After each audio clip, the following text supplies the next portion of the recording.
Over the last several episodes, we've chased bourbon across the country. We've busted myths, called out misleading marketing, uncovered what's behind the labels. We've talked sourcing, unicorns, secondary prices, the Buffalo Trace problem, bourbon slang, overrated and underrated bottles, and what we think you should be spending your money on.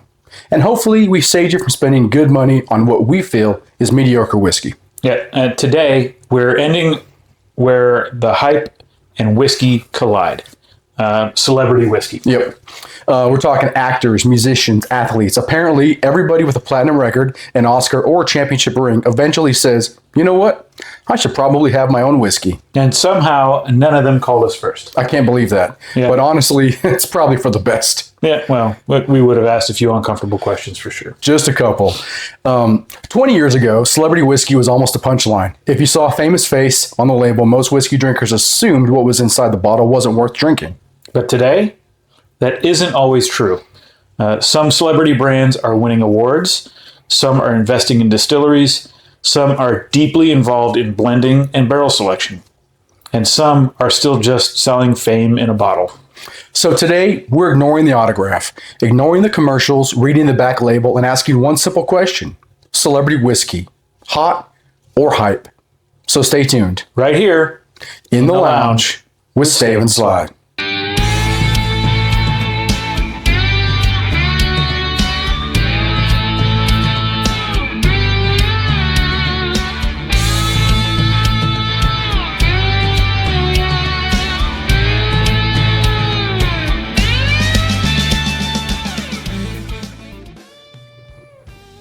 Welcome back to In the Lounge with Stave Slide, Dan and Corey, and we're back with you with another great episode. We're going to kind of wrap some things up here that we've been talking about. If you've been watching this series since the beginning, or if you've caught several episodes, you've noticed one phrase that keeps coming up. Read the back label. Yeah, because the front label tells you who they're selling to. The back label usually tells you who actually made the whiskey. Yeah, and that's especially important when it comes to celebrity whiskey. For years, the playbook was pretty simple, right? You partner with one of the major contract distillers, MGP being, the most prominent, best-known example. You source mature whiskey, you put a famous name on the bottle, and then you let the marketing do the heavy lifting. Now, before anybody jumps into the comments, we should probably say this one more time. Say it loud for the folks at Overflow. There is absolutely nothing wrong with sourced whiskey. Some of our favorite bottles are sourced. We've defended sourced whiskey throughout the entire series. Yeah, preach. The problem, as we've said before, isn't sourcing. It's pretending that you distilled something that you didn't, or implying as much, right. With vague labeling. Or in the case of a lot of our offerings today, it's asking people to pay double because somebody famous showed up for a photo shoot. Yeah, today we're judging one thing. Not the celebrity, and not the marketing, and not the social media following. Just the whiskey, the bottle, the verdict. Hot or hype. All right, so let's start with the actors. These are the people that made us laugh, cry, fought zombies, saved the world, all that good stuff. And then apparently decided I should probably make whiskey. Yeah, some of them licensed their name. Some became genuinely involved. And trust me, those two things are not the same. No. So we'll go ahead and kick things off with Matthew McConaughey and Long Branch. Now here is somebody who actually surprised me. All right. I knew that was coming. Yeah, might have been disappointed if you wouldn't. Right. But here's what a lot of people don't realize about Long Branch and Matthew McConaughey. He didn't just show up for a commercial or a photo shoot. He partnered with Eddie Russell at Wild Turkey and spent years developing Long Branch. Yeah, they start with mature Wild Turkey bourbon, then kind of leaning into McConaughey's Texas roots. They filter it through Texas mesquite charcoal. That mesquite softens the whiskey and gives it a really approachable profile.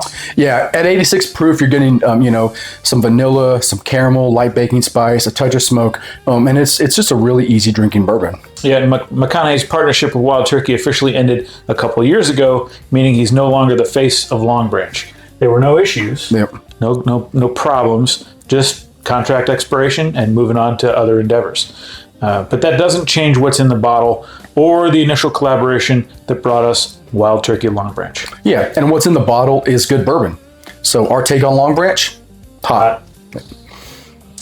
So next up, a brand that absolutely took over the market by leveraging a massive fan base. Brothers Bond, from Ian Somerhalder and Paul Wesley of the Vampire Diaries. Yeah, the entire concept is built around their on-screen brotherhood and their real-life friendship. And honestly, for a while, I had this one pegged strictly as hype because their standard offering is an 80 proof. We've talked about that as being the minimum proof for bourbon, right? Yeah. It's sourced, barrels it's smooth, it's friendly, it's approachable, but it really lacks finish and complexity that we look for. Yeah. But if somebody handed me a glass, I'd drink it. Yeah. There's not much we wouldn't drink if someone gave it to us. That's a fair point. I'm probably not going to buy a bottle, another bottle. But things change when you get to their other offerings. Ian and Paul have been extremely hands-on and with the development of the brand, and they didn't just rest on their laurels. They listened to the bourbon community and released multiple new expressions, including a cask strength and a bottled and bond. Yeah, and those bottles change everything. The bottled and bond brings the depth we're looking for and the cask strength. Both of those have been winning serious awards. They proved that they are actually invested in making great whiskey and not just cashing in on their fame. Yeah, the base bottle might be an easy sipper for beginners, and in our opinion, it's entirely forgettable. Yeah. But those premium expressions really elevate the entire brand. So the verdict on Brothers Bond? Hot. Yeah. Yep. Let's head across the Atlantic. Sam Heughan, better known as Jamie Fraser from the series Outlander, and his bottle, the Sassenach. Yeah, this one caught me completely off guard because this feels like whiskey first and then celebrity second. Imagine that. A Scottish actor making scotch, good scotch, which, that really checks because I don't see a Scotsman half-assing anything, let alone whiskey. Yeah, so he's personally involved in the blending process, and the Sassenach has won multiple awards. Yeah. The result, I think, has been pretty elegant. Yeah, for sure. It's really nice. You get honey, apricot, soft baking spices, and a long finish. Everything feels intentional. Yeah, no gimmicks, no flashy marketing, just real good whiskey. Yep. The Sassenach, hot. All right, next up, Jean-Claude Van Damme. I'll admit, I expected absolutely nothing from this bottle. Yeah, same. I kind of thought this was going to be all like roundhouse kick and no follow-through, right? No substance. Yeah, it turns out, though, it's actually pretty decent. It's a respectable Irish whiskey. It's, triple distilled, of course. You get soft fruit, vanilla. It's easy drinking. And then Old Oak also has a 5-year finished Caribbean cask, which that one is pretty good. Yeah, will it change your life? No. Would I happily pour somebody a glass? Absolutely. Yeah. Verdict? Hot. Yeah, hot. All right, now let's talk about what I think is the gold standard for celebrity whiskey partnerships, and that's Nick Offerman's edition of the Lagavulin. Yeah, and here's what's important about this partnership. Offerman didn't go looking for a whiskey brand. He was already a Lagavulin, one of Lagavulin's biggest fans. And I think that authenticity really matters. Yeah, it absolutely does. His character on Parks and Recreation was a Lagavulin drinker, and that just, flowed, right into, as a result of him actually really enjoying it and flowed into that partnership. This isn't a celebrity just licensing his name. Nick has worked with the Lagavulin team on multiple limited releases, including unique cask finishes like Guinness barrels and Caribbean rum casks. And it's, a lot of those expressions are just really nice. Yeah, well, and that's why it works, because it's built around a real passion for whiskey. It's not just a marketing meeting. Yeah, you get that traditional Lagavulin flavor profile, rich smoke, sea salt, a little bit of brininess, campfire, dried fruit, everything that we love about Lagavulin, which is enough creativity in those barrel finishes to keep it fresh. Yeah, I would say this isn't just hot. No. This is probably one of the best celebrity collaborations in spirits, period. Absolutely. Nick Offerman Lagavulin, hot. Okay, last stop in the actor's cask is William H. Macy. Yeah, this one flies under the radar. He's a co-owner of Woody Creek Distillers in Colorado, and they're doing everything grain to glass. Yeah, and we love that. Their bottled and bond is outstanding. You get pepper that you get with that spice, mint, oak, some baking spices with that, a long finish, everything that you'd expect from a serious craft distillery.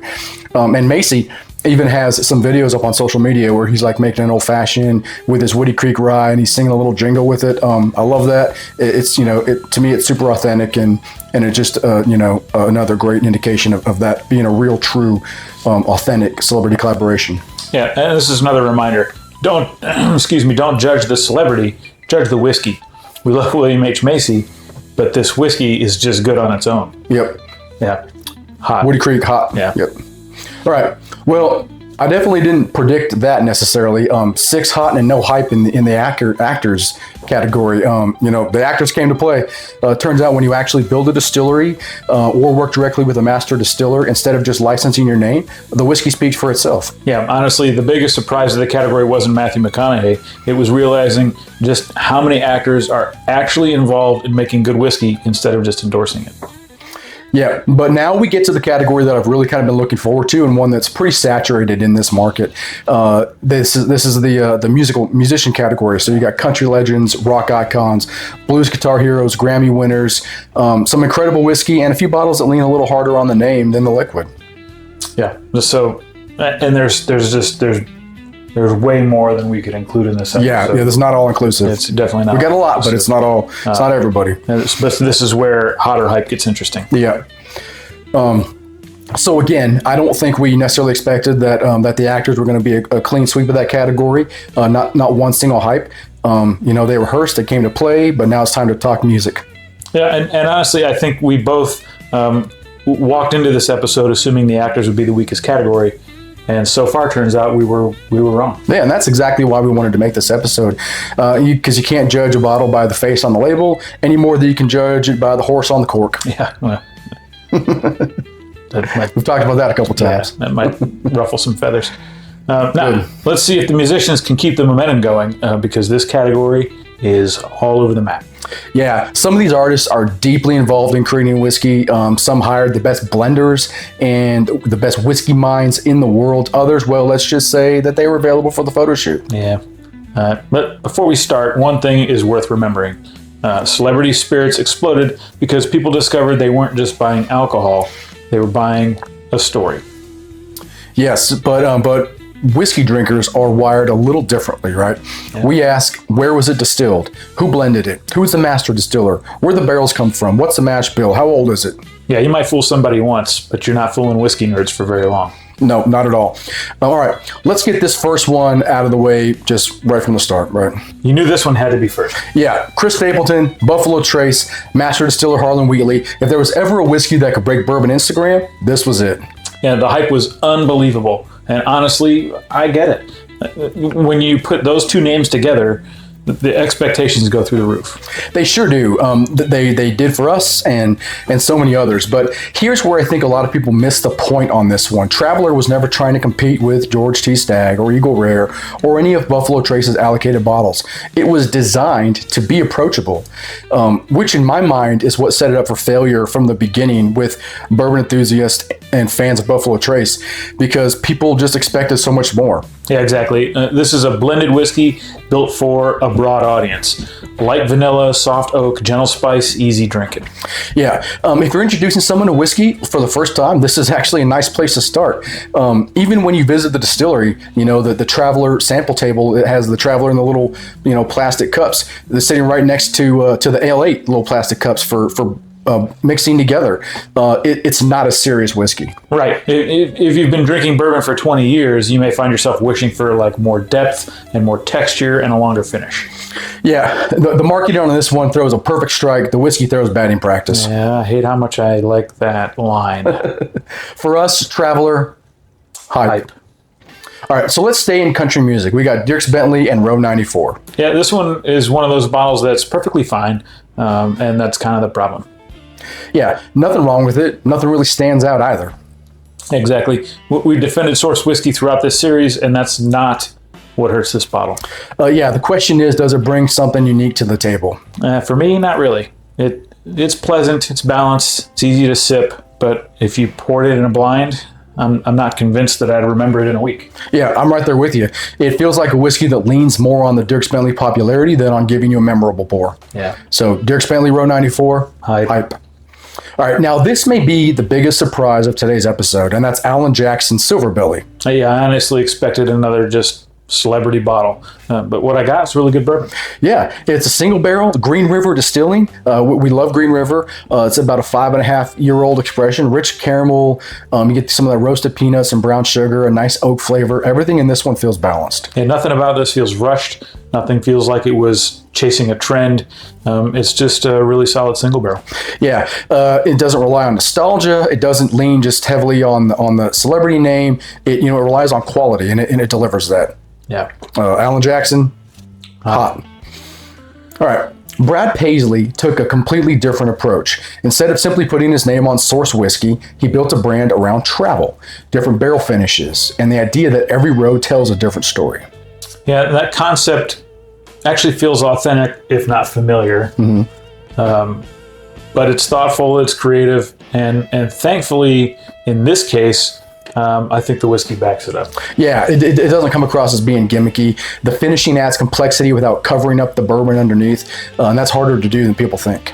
Yeah, it's one of those bottles where you can tell somebody kind of spent time making decisions instead of just like approving artwork. Yep. Let's see. Yeah, I agree with you completely. This one, hot. Yep.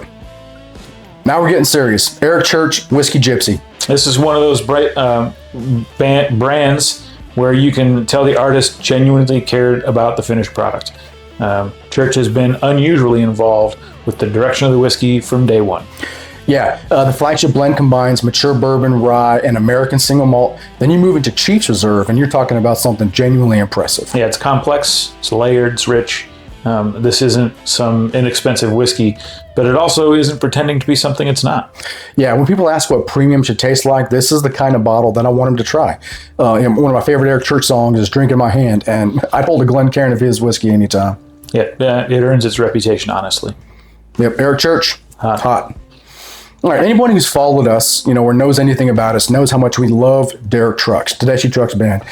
So maybe I was a little harder on this next bottle than I needed to be because I really wanted it to be good.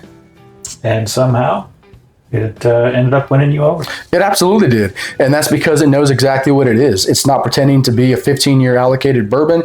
It's not chasing awards. It's not trying to be the fanciest bottle on your shelf. In fact, it's probably the plainest, smallest bottle on your shelf. This little guy right here. But it's just honest whiskey. Yeah, for honest music. Built to throw in your back pocket before a concert or around a campfire with friends. Yeah, and let's be honest, Ass Pocket Whiskey is probably the most unforgettable name in today's lineup. It's both literal, because you put it in your ass pocket, and a callback to an R.L. Burnside record. Yep, and that authenticity counts. Sometimes just as much as an age statement. Exactly. Not every bottle has to, be life-changing. Sometimes it just has to deliver on what it promises. Now, I will say that my only real knock on Derek Trucks and APW is price and availability. These smaller 200 milliliter back pocket size flask shaped bottles are priced comparatively to almost a full size bottle, especially for their premium releases. You get a lot closer to that, and you have to order it online, so you have to plan ahead and get it sent to you. Ideally, for what Ass Pocket Whiskey is, I'd like it to be priced a little bit lower and available to grab from a store on my way to the show. But that's not enough of a detractor to change our view on the whiskey itself. Yeah. So Ass Pocket, hot. All right, next up is Michael Bublé with Fraser and Thompson. Honestly, this bottle makes perfect sense. Yes, smooth singer, smooth whiskey. Yeah, it's a blend of Canadian whiskey and Kentucky bourbon that's approachable without being boring. Nothing flashy, nothing gimmicky, just balanced, easy sipping, kind of exactly what you'd expect Michael Bublé to make. Yeah, it's not trying to knock your socks off. It's trying to get you invited back for another pour in the lounge, know. Michael Bublé, hot. All right, let's compare two completely different approaches to music collaborations. We got Slipknot and 3 Chord. Yeah, Slipknot's number 9 is exactly what you'd expect. Solid sourced American whiskey, built for the fans, and there's nothing wrong with that. Yeah, if you're a Slipknot fan, you'll probably enjoy owning a bottle of this. But if you're chasing great whiskey, there are much stronger options. Yeah. Slipknot, hype. Now, 3 Chord deserves more credit than it gets. Yeah, people see the collaborations with artists like the Allman Brothers and immediately assume it's another celebrity gimmick. But 3 Chord has quietly become one of the most interesting blending houses in American whiskey. The collaborations may get your attention, but the whiskey keeps it. And that's the difference. The celebrity kind of opens the door. The liquid gives you a reason to come back. Yeah. 3-chord, hot. All right, now let's talk about the loudest whiskey on earth, and that's Metallica's Blackened. We've got the rye here on the table. This is Rye the Lightning. On paper, Yeah. this sounds like somebody lost a bet. Play Metallica through giant speakers, use low frequency sound waves during finishing, age whiskey with music. Yeah, it sounds kind of ridiculous, right? Yeah, until you taste it. Exactly. The late Dave Pickerel created the original blend, and he's actually from right down the road from us in Fairborn, Ohio. He's one of the greatest minds in modern American whiskey that we've had the privilege of knowing. He's known as Johnny Appleseed, or the founding father of craft distilling. He spent 14 years with Maker's Mark. He's worked with Whistle Pig, and his whiskey consulting company has consulted with hundreds of distilleries, and that credibility matters. Yeah, whether the music changes the whiskey or not, the blending and finishing absolutely do. Yeah, this is one of those bottles where the gimmick gets all the headlines, right? Barrels of whiskey rocking out to Ride the Lightning or Enter Sandman. But the whiskey quietly earns your respect. Yeah. Blackened? Hot. All right. Remember our Behind the Label episode that we did recently? Yeah, this is exactly why we made it. Yeah. When Heaven's Door first launched, a lot of whiskey nerds kind of rolled their eyes. Celebrity brand, source whiskey, case closed. Except they actually sourced really good whiskey, then reinvested those profits into building their own distillery. Today, they're making the transition from sourcing to producing their own spirit. That's exactly the kind of evolution that we love to see. Yeah, start with quality, build something real, earn your place.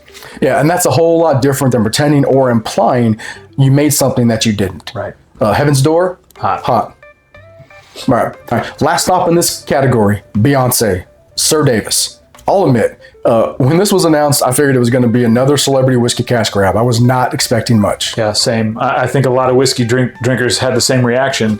But then we did exactly what we've been telling everyone to do for the entire series and looked behind the label. Yeah, and that's where the story changes. The name Sir Davis is a tribute to Beyonce's paternal grandfather, Davis Hogue, who was known in his community for making and sharing whiskey during the Prohibition era. This bottle isn't just about putting her name on the label, it's about honoring a family legacy. Then you look at who she brought in to create it. Dr. Bill Lumsden. If you don't recognize that name, he's the longtime master distiller behind Glenmorangie and Ardbeg. Yep. One of the most respected whiskey makers in the world. Yeah, that's like hiring LeBron James to coach your kids' basketball team. Or Eddie Russell to blend your first bourbon. Yeah, that might be a better analogy. Yeah. But instead of bottling another source whiskey, they created something completely different. A custom mash bill of 51% rye, 49% malted barley, finished in Pedro Jimenez and Oloroso sherry casks. It's elegant, it's original, and it's unlike anything else that we've talked about today. Yeah. Will everyone love the flavor profile? Probably not. But that's okay. It's thoughtful and it's intentional. And you can tell real effort went into creating it. Yeah, it's kind of like everything that Beyonce kind of puts her hands on. We didn't expect her to release a country album, but it ended up being all right. Yeah. Right. Which brings us back to the lesson we've been preaching for 10 episodes. Don't judge a celebrity, don't judge the marketing, don't judge the hype, judge the whiskey. Yeah. Beyonce and Sir Davis, hot. We're talking about the whiskey, right? Yeah. Well, yeah. All right. I'll be honest. When we started putting this episode together, I thought the actors were going to flop at the box office. I thought musicians were going to be the biggest offenders. Turns out they have been the biggest surprise. 9 hot, 3 hype, not because they're famous, but because several of them surrounded themselves with great distillers and let the whiskey do the talking. Isn't it funny how that works? Yeah. Yeah. When the focus stays on the whiskey, everybody wins. And maybe that's the biggest takeaway so far. The celebrity gets your attention. The people behind the whiskey earn your respect. Unfortunately, that philosophy doesn't always carry over to our final category. Athletes. Let's just say the batting average is about to drop a little. Well, the actors surprised us, and the musicians honestly impressed us. Now it's time for the athletes. Let's see what they got. I'll admit this is the category that I was kind of most skeptical about. And that's not because athletes can't appreciate good whiskey, but because too often the celebrity becomes the product instead of the whiskey. Yeah, the good news, just like the other categories, there are a few surprises. So let's start with probably one of the biggest celebrity whiskey launches of the last decade. Proper number 12 from Conor McGregor. Yeah, when this bottle hit shelves, people weren't asking about mash bills or triple distillation. They were just buying Conor McGregor. Yeah, and to be fair, there's nothing offensive about the whiskey. It's approachable, it's easy drinking, entry-level Irish whiskey, smooth. But it also doesn't separate itself from dozens of other Irish whiskeys sitting on the shelf. Yeah, the marketer on this one throws haymakers, the whiskey throws jabs, and Proper 12 hits about as hard as a poorly executed flying kick. Too soon? Maybe just a little. Proper 12 saving grace is its price point, though. It's the cheapest whiskey I think that we've talked about during this whole episode. So at least with Proper 12, you don't feel like you're robbed necessarily of your time and money, like everyone who tuned into UFC 329. But it still ultimately comes down to the whiskey for us. Conor McGregor, Proper 12, hype. All right, now this one hurts a little bit. You know, as I've said before, I grew up in the Bay Area. Every time I say that, Corey rolls his eyes. I don't know what he's got against California, but I'm a Warriors fan. Steph brought us 4 championships, and I wanted Steph Curry's gentleman's cut to be incredible. Instead, I paid courtside prices for Upper Deck whiskey. Now, don't misunderstand me. The bourbon itself is fine. It's good. Boone County knows what they're doing. That's not the issue. Yeah, the issue is value. At around $80, you're in Russell's Reserve single barrel or Elijah Craig barrel proof territory. And there are simply too many better bottles sitting right beside it. Yeah, agree. For Steph Curry's bourbon, you're paying a hefty MVP tax on that one. Good bourbon, wrong price. Yeah, gentleman's cut, hype. Now, here's an athlete who took a completely different approach. It's Charles Woodson. Yeah, this shouldn't surprise anyone who's followed him. Long before whiskey, Woodson had already built a successful premium wine business, and he's always had a genuine interest in quality beverages. So giving some love to Michigan, huh? As an Ohio State guy, did it hurt a little to say that? A little bit. This one doesn't feel like someone's licensing their name to it. It feels like somebody who wanted to build another quality product. Yeah, the bourbon is balanced. You get coffee, caramel, toffee, oak, some baking spice. Nothing flashy, just well-made whiskey. Yeah. Did it reinvent bourbon? No. But does it deliver exactly what it's trying to be? I think that it absolutely does. Yeah, and unlike a couple bottles we've already discussed, you're not paying any outrageous premium just because of the name on the label. Yeah, I think that goes a long way, right? Yeah. So Marcus Woodson, hot. Now here's one that I think deserves a little more credit than it usually gets, and that's Sweetens Cove. A lot of people hear Peyton Manning whiskey and immediately assume it's just another celebrity endorsement. It is not.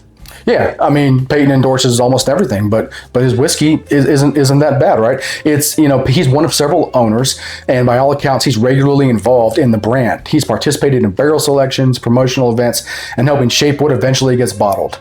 Yeah, and that's the important distinction. He's not just showing up for commercials. He's actually engaged in building the brand. Yeah, and Sweetens Cove has never, really tried to hide what it is. They've sourced quality whiskey, released limited batches. They've experimented with different blends and focused on building a premium Tennessee bourbon.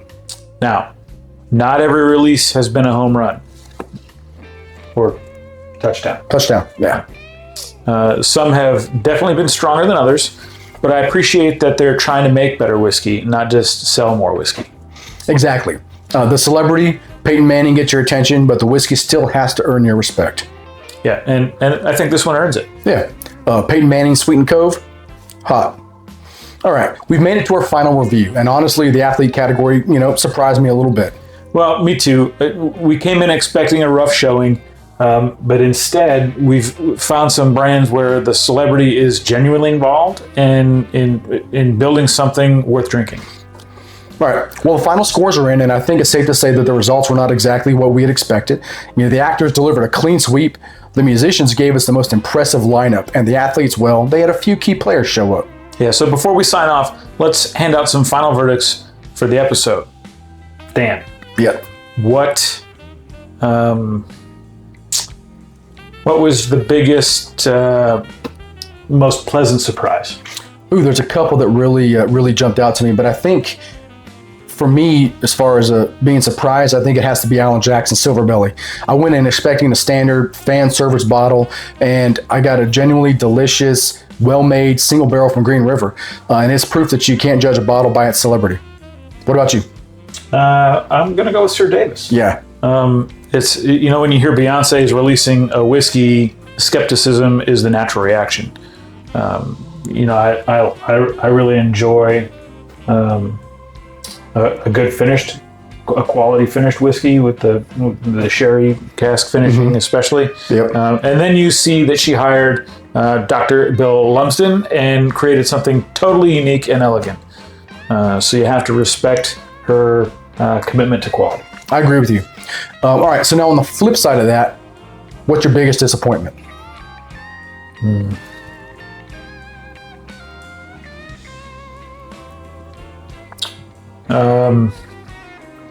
It's got to be this Traveler. Yeah. Not because it's bad, but like so many other products from that location, the hype was just astronomical. Yeah. The combination of Chris Stapleton and Buffalo Trace set expectations, I think, impossibly high. And the final product was just fine.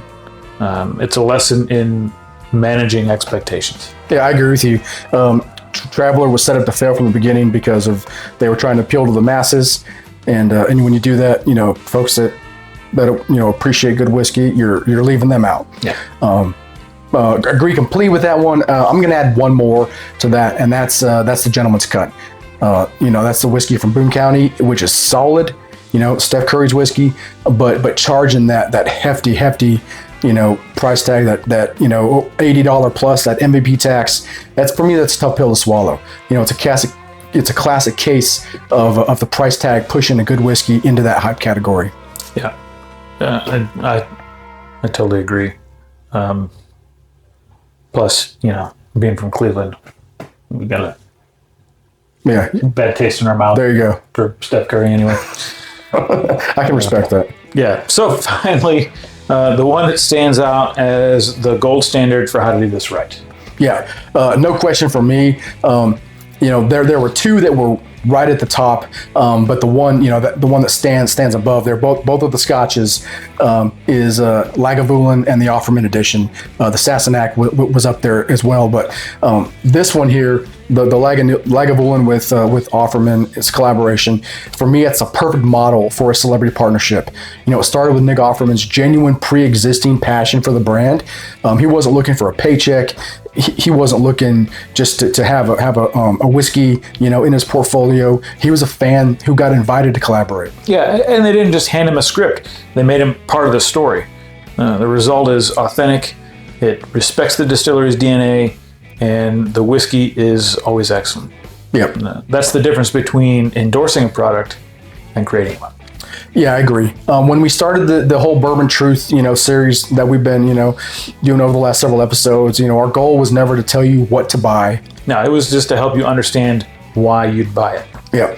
Over the past 10 episodes, we've chased unicorns, we've debunked bourbon myths, we've talked about source whiskey, we've exposed deceptive labels, we've compared value, we've discussed secondary prices, and today we looked past celebrity names. And if there's one lesson that connects every single episode, it's this. Read the back label. Yeah, the front label, it tells you a story. Sometimes it's true. Sometimes it's a little out there. Sometimes that marketing is doing the heavy lifting there.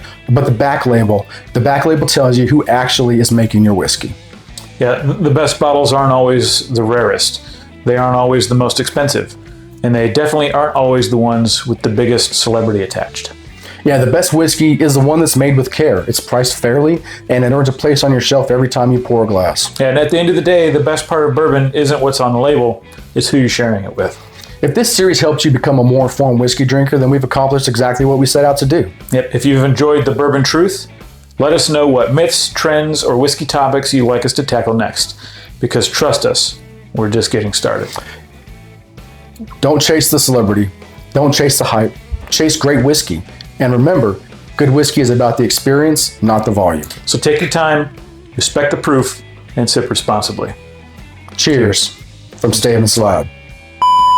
So, are we reviewing any more celebrity whiskeys? Well, only if Dolly Parton releases a double oaked. I'd buy 2.